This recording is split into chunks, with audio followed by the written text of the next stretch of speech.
The Great Second Advent Movement by J.N. Loughborough, Chapter 23. Health Institutions.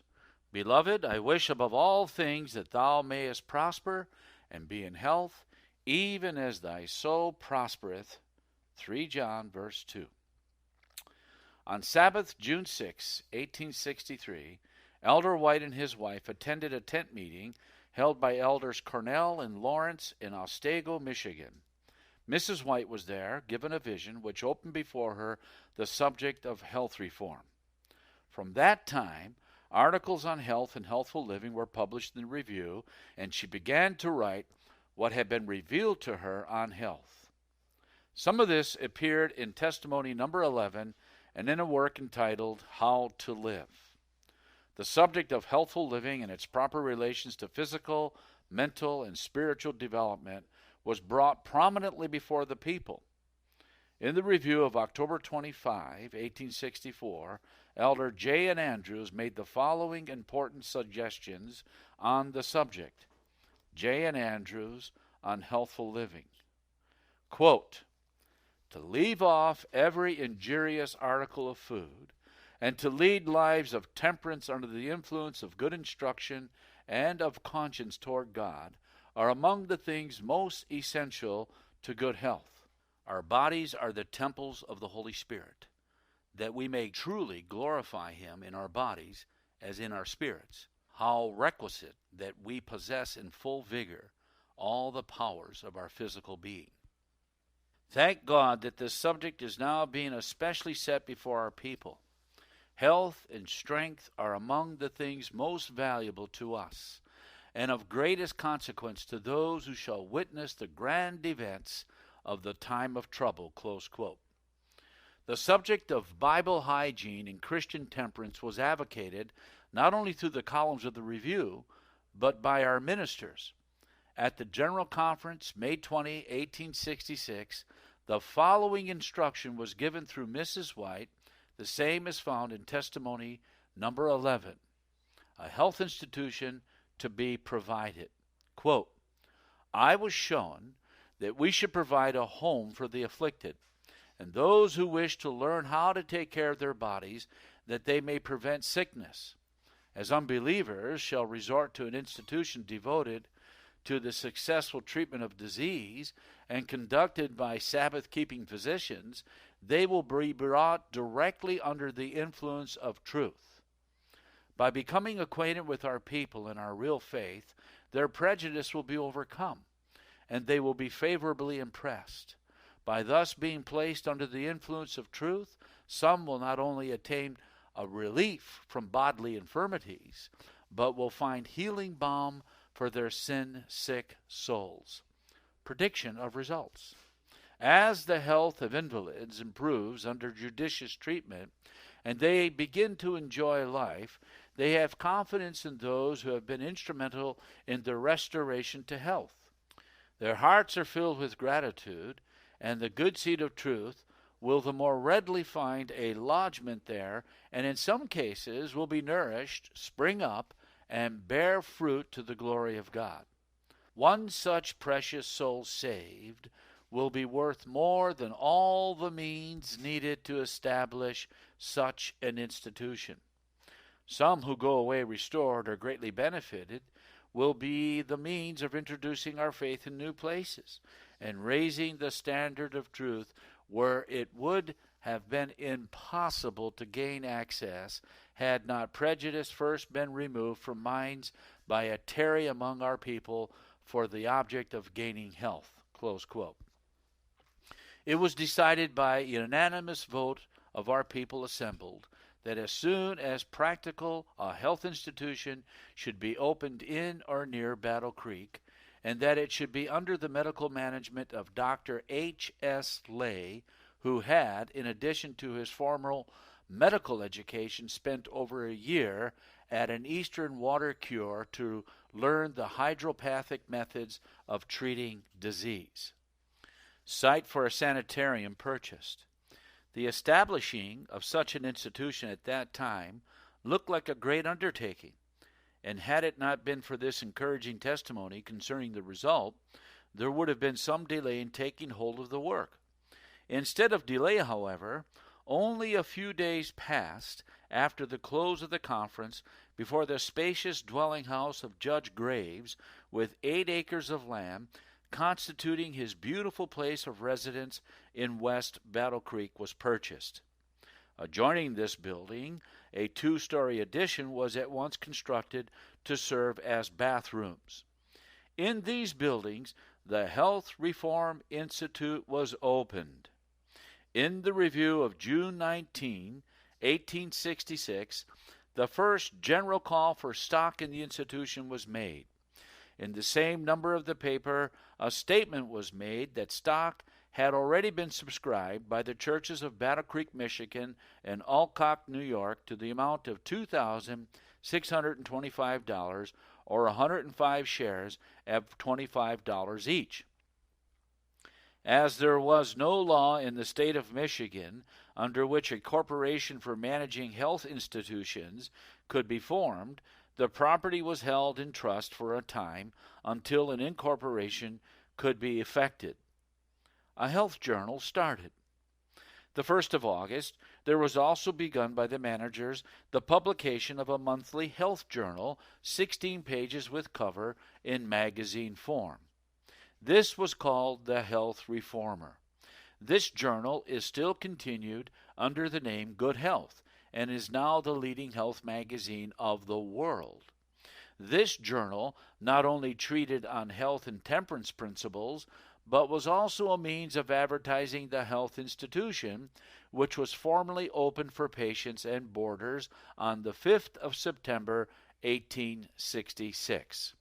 So here was the institution, purchased, equipped, and in running order less than 4 months from the time the subject was first mentioned to our people, and the sum of $11,000 was subscribed to stock, a large proportion of which was already paid.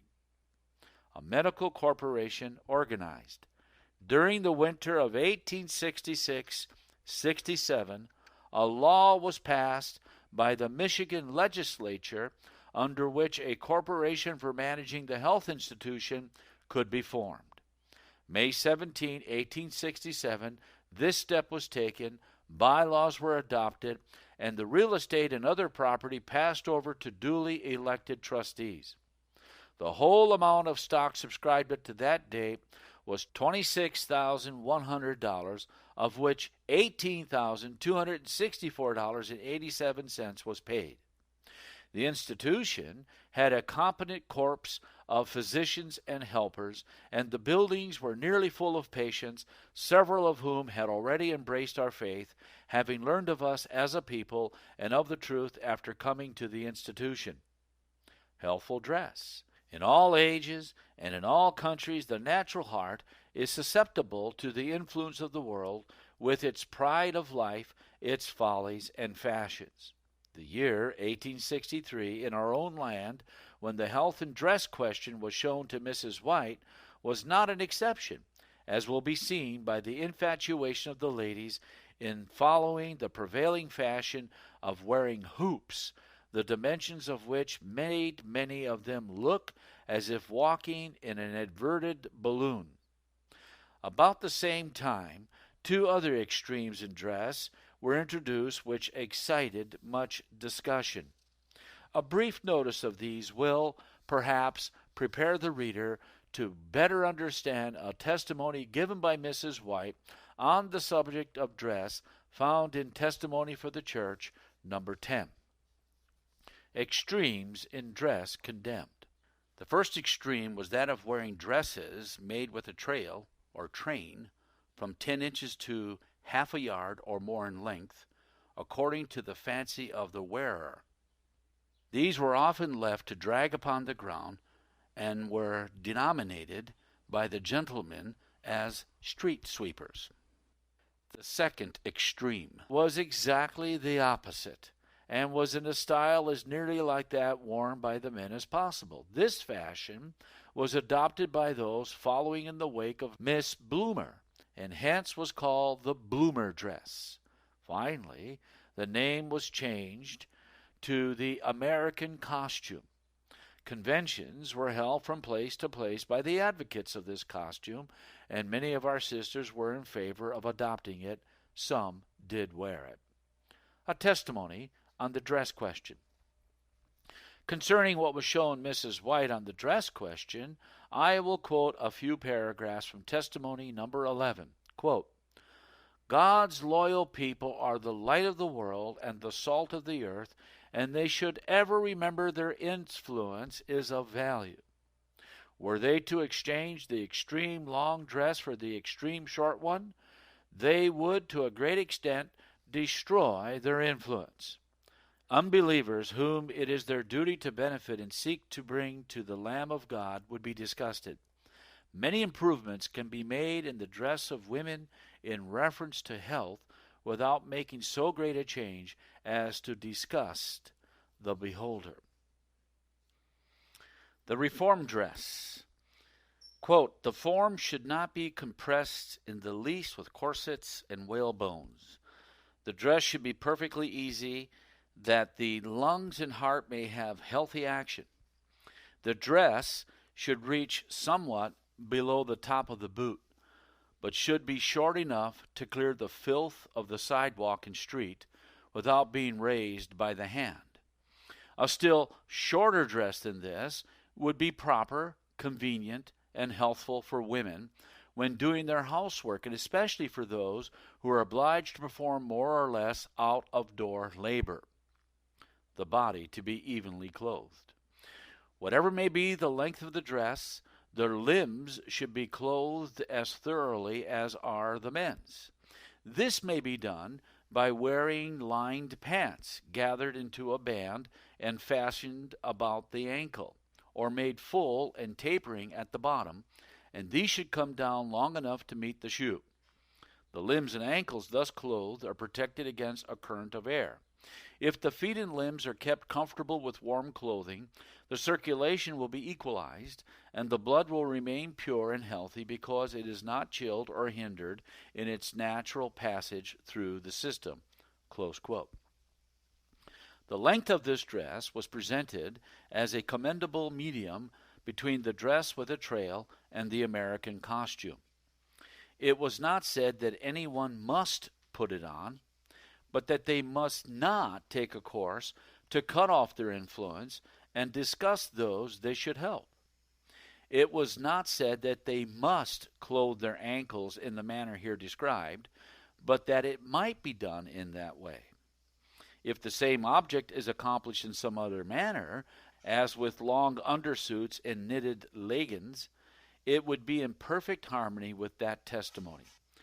5 points essential to healthful dress. It will be noticed that in the style of dress recommended, there are 5 points essential to healthful clothing. Number 1, discarding corsets and all compression of the waist.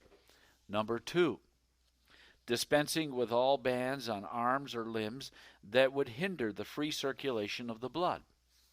Number 3, clothing all parts of the body equally, especially the feet and ankles. Number 4, suspending the skirts from the shoulders and in no case allowing them to hang upon the hips with bands. And number 5, the length of the dress. The first 4 points are now advocated by every intelligent physician, and as to the 5th, the trail and the extreme short dress are now both discarded. Mrs. Janice Miller on dress. During the year 1890, Mrs. Janice Miller of New York, in the most scientific hygiene dress journal of the age, advocated that women shorten their dresses little by little so as not to make too abrupt a change until they are brought up to about the top of a lady's boot, just the length that testimony number 11 advocated. Dr. Troll's endorsement. In 1868, it was arranged for Dr. R.T. Troll of the Hydrotherapeutic College of Florence Heights, New Jersey, to give a week's course of lectures before our ministers in Battle Creek, Michigan, the last of May. During the course, the doctor was the guest of Elder White. Mrs. White did not attend the lectures, but as the doctor would ride out daily in the carriage with Elder White and his wife and Elder J.N. Andrews, it was understood that he was to listen to her ideas of hygiene, disease and its causes, the effects of medicines, etc. She simply talked what had been shown to her in vision, not telling, however, the source whence she derived her knowledge.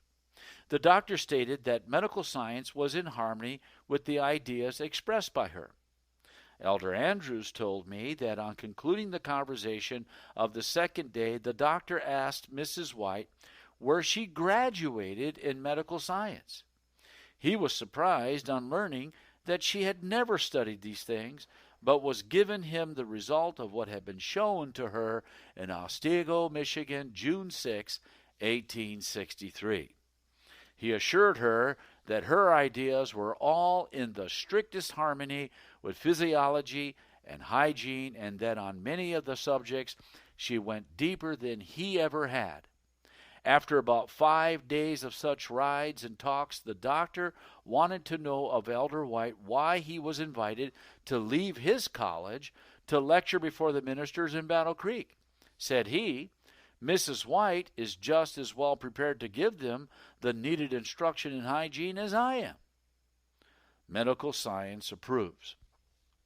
Her numerous writings on the various branches of practical hygiene have been for years before the public, and many of them are now compiled in a volume entitled Christian Temperance and Bible Hygiene.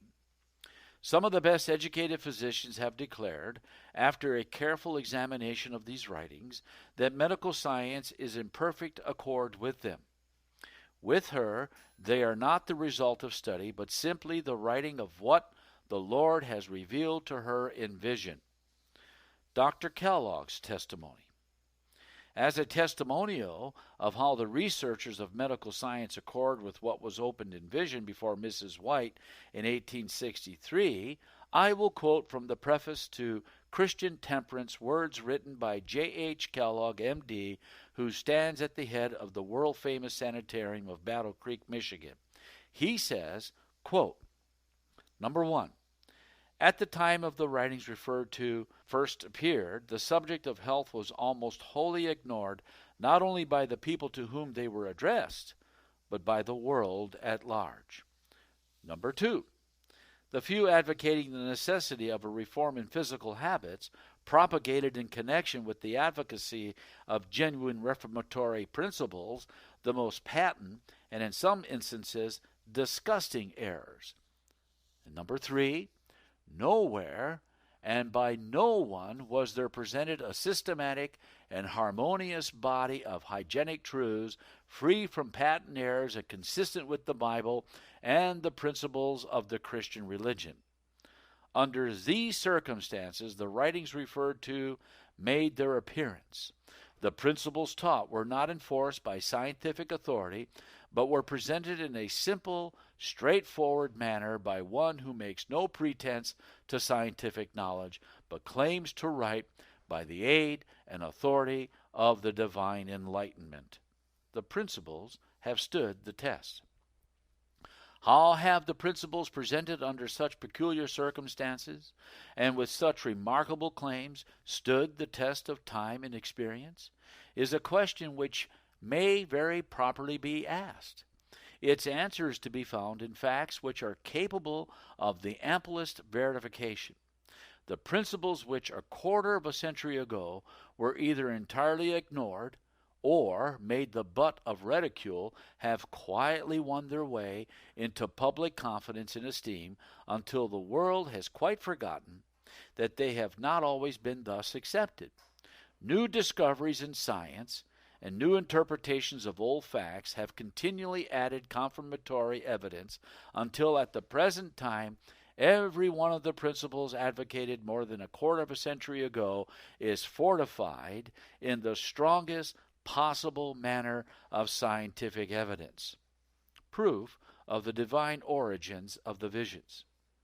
It certainly must be regarded as a thing remarkable and evincing unmistakable evidence of divine insight and direction that in the midst of confused and conflicting teachings, claiming the authority of science and experience, but warped in ultra notions and rendered impotent for good by the great admixture of error, it must be admitted to be something extraordinary that a person making no claims to scientific knowledge or erudition should have been able to organize from the confused and error-tainted mass of ideas advanced by a few writers and thinkers on health subjects a body of hygienic principles so harmonious, so consistent, and so genuine that the discussions, the researches, the discoveries, and the experience of a quarter of a century have not resulted in the overthrow of a single principle, but have only served to establish the doctrines taught. Close quote. Dated Battle Creek, Michigan, 1890. The health institution enlarged. Under the management of J.H. Kellogg, M.D., who became connected with the institution as a physician-in-chief in 1876, it was found that the demand for treatment was so great that in the spring of 1877, more room must be provided. The name of the institution was in 1876 changed from Health Reform Institute to the Medical and Surgical Sanitarium, and in 1878 a new main building was erected. This structure was 136 by 46 feet in size, 4 stories above the basement.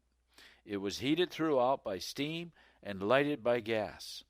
Shortly after its opening, it was nearly filled with patients and guests.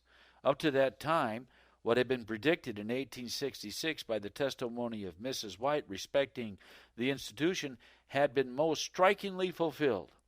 Scores had already accepted the light of present truth, whose attention had first been called to this people by their coming to the institution in pursuit of health. Rural Health Retreat. In the Signs of the Times of November 22, 1877, M.G. Kellogg, M.D., half-brother of J.H. Kellogg, announced that he had secured grounds on the side of Howell Mountain, 2.5 miles northeast from St. Helena, Napa County, California, and was about to erect a building to be called the Rural Health Retreat, located by the side of Crystal Springs. During the winter of 1877-78, a building was erected and was opened for the treatment of patients in the early part of 1878.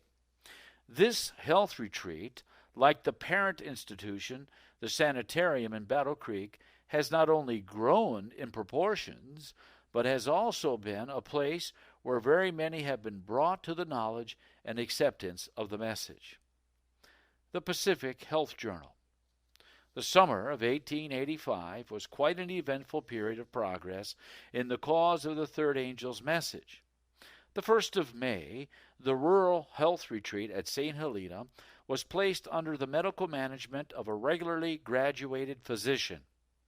In the month of June was begun the bi-monthly issue of the Pacific Health Journal and Temperance Advocate, a 24-page magazine under the editorial supervision of Elder J.H. Wagner.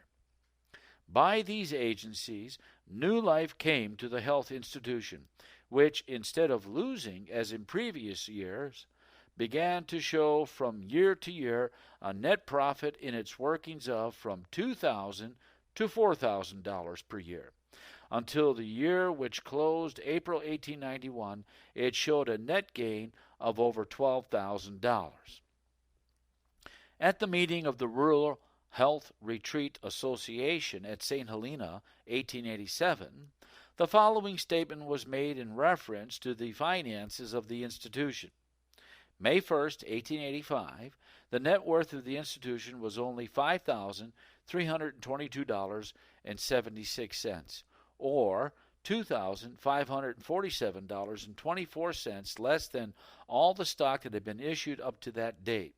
In other words, the institution had consumed all of its earnings and $2,547.24 of its capital stock. April 1, 1887, the value of the institution above all its debts was $21,350 $372.64, or a gain in 23 months of $16,049.88. Of this sum, stock had been taken to the amount of $5,280, and donations had been made to the institution to the amount of $2,497.60. So on the workings of the institution, there was a net gain of $8,272.28. About this time, the Pacific Health Journal was issued as a 32-page monthly with a cover and was found to be of still greater service in advancing the interests and principles of the institution. Charitable work.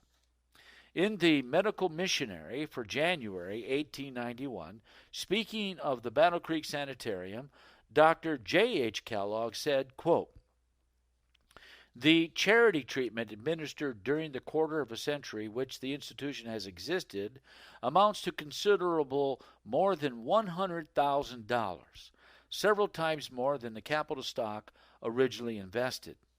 In addition to the charity work referred to, the institution has sent out lecturers, nurses, instructors in cooking schools, and other persons who have been trained for various lines of missionary work." Close quote. A plea for the orphans.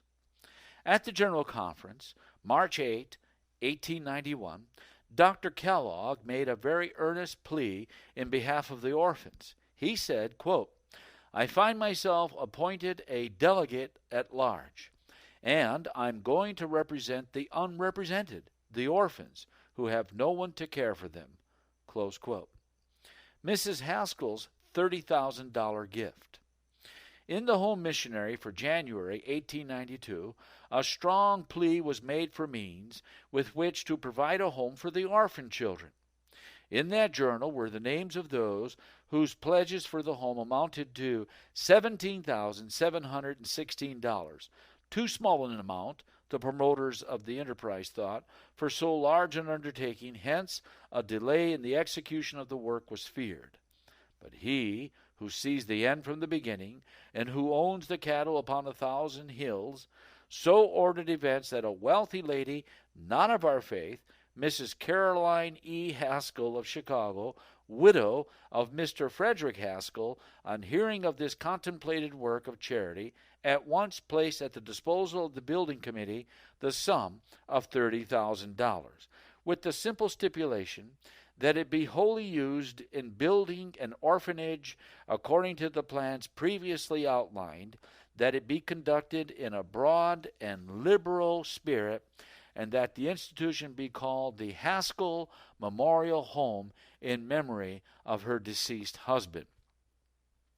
With means thus furnished, the Medical Missionary and Benevolent Association was enabled during the year to erect and open the building as an orphan's home. This building was dedicated January 25, 1894.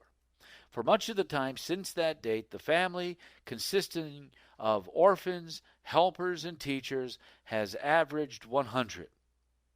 The James White Memorial Home. Besides the care and support of these orphans, this association has the management of another charitable institution called the James White Memorial Home, where more than a score of aged and homeless people are cared for and made comfortable. Medical missionaries. In this line of work, another aggressive step was taken when the training of medical missionaries was undertaken. In commendation of this effort for the uplifting of humanity, Mrs. White, when writing from Preston, Australia, September 16, 1892, said, quote, "I could wish that there were 100 in training where now there is one. It ought to be thus. Both men and women can be more useful as medical missionaries than as missionaries without a medical education."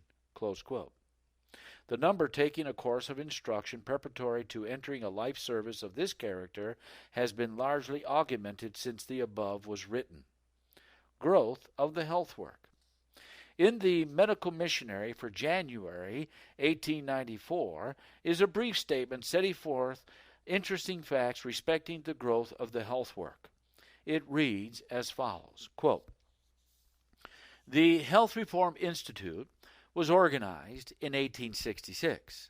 A modest frame house was purchased, a private residence in a pleasant and healthful location on the higher grounds of Battle Creek, one of the growing cities of Michigan, 2 doctors, 2 bath attendants, 1 nurse untrained, 3 or 4 helpers, 1 patient, and any amount of inconveniences, and a great deal of faith in the future of the institution and the principles on which it was founded. This was the beginning of the present enterprise. It was known as the Health Reform Institute. On the side of the original cottage, there now stands a building 312 feet long and 100 feet deep, 6 stories high, which accommodates 300 guests, furnished with every appliance that modern science can suggest for the care and restoration of the sick.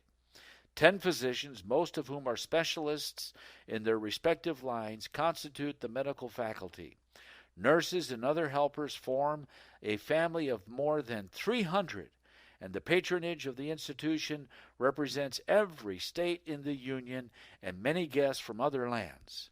Its doors are always open to the missionary, home or foreign, of whatever name, and the family is rarely without one or more of these guests. The Sanitarium Hospital. The hospital was erected in 1888, a building 100 by 60 feet, 5 stories high. 3 of the upper floors of the building are used for the surgical department of the sanitarium, patients' rooms, and wards. Offices for the charitable work of the institution are also found here. 20 cottages, several of which are heated by steam and lighted like the main building with electricity, cluster about it and are filled with either patients or students. A school for the training of medical missionary nurses was organized July 1, 1884. During the first 6 months, 35 students were enrolled. Close quote. Prediction of workers going forth. In speaking of the health institution located at St. Helena, California, Mrs. White, in a communication written from Tramelin, Switzerland, February 6, 1887, says, quote, God has said that if men connected with this institution would walk humbly and obediently, doing the will of God, it would live and prosper, and from it would be sent forth missionaries to bless others with the light God has given. These will, in the spirit of Jesus, demolish idols in high places. They will unveil superstition and plant truth and purity and holiness where now are cherished only error, self-indulgence, intemperance, and iniquity. Close quote. We quote these words as they apply with equal force to other institutions. Success in health work promised. In a special testimony given to the church in 1891, we read, quote, God's blessing will rest upon every effort made to awaken an interest in health reform, for it is needed everywhere. There must be a revival in regard to this matter, for God purposes to accomplish much through this agency. Close quote. The American Medical Missionary College.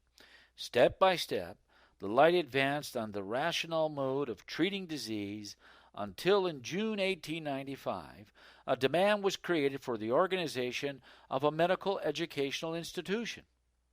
In compliance with this demand, the American Medical Missionary College was organized for the special purpose of training physicians to work under the Seventh-day Adventist Medical Missionary and Benevolent Association in home and foreign fields. The inauguration exercises were held in Battle Creek September 30, 1895, and the college was opened the following day, October 1st, with a class of 40 students. In the college announcement, we read, quote, the college is incorporated in Chicago under the laws of the state of Illinois. The course of study will be as thorough as that of the best medical schools in the United States.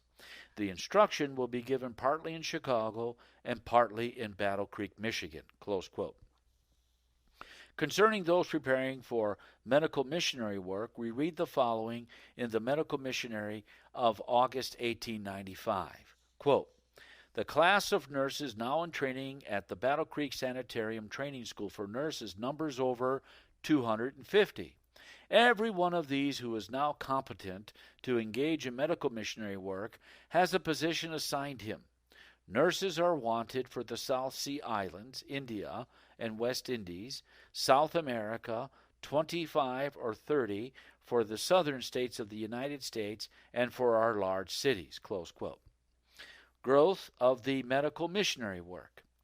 At the graduating exercises of the Sanitarium Missionary Nurses class held in the Tabernacle November 5, 1895, Dr. Kellogg said, quote, "A dozen years ago, at an exercise of this kind, 2 nurses graduated.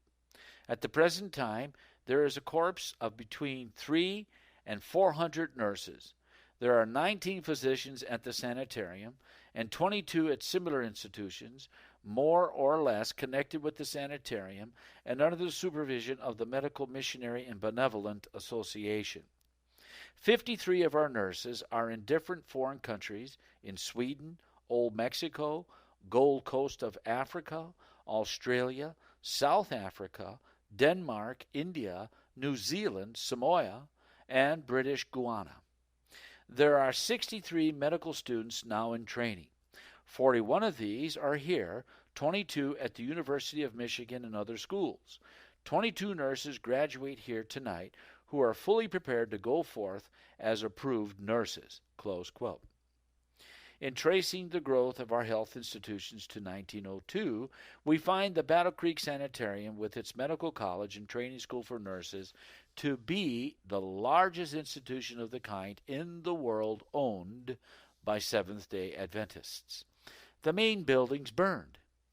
On the night of February 18, 1902, the large main building with its fine equipments and the commodious hospital were consumed by fire. There were 400 invalids and guests in the buildings at the time, but through the heroic efforts of the doctors, nurses, and helpers, and with the special protection of the Lord, these were all gotten out of the buildings without serious injury.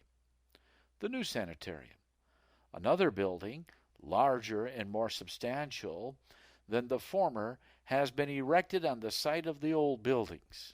The cornerstone of the present structure was laid May 12, 1902, and the building was dedicated May 31, 1903.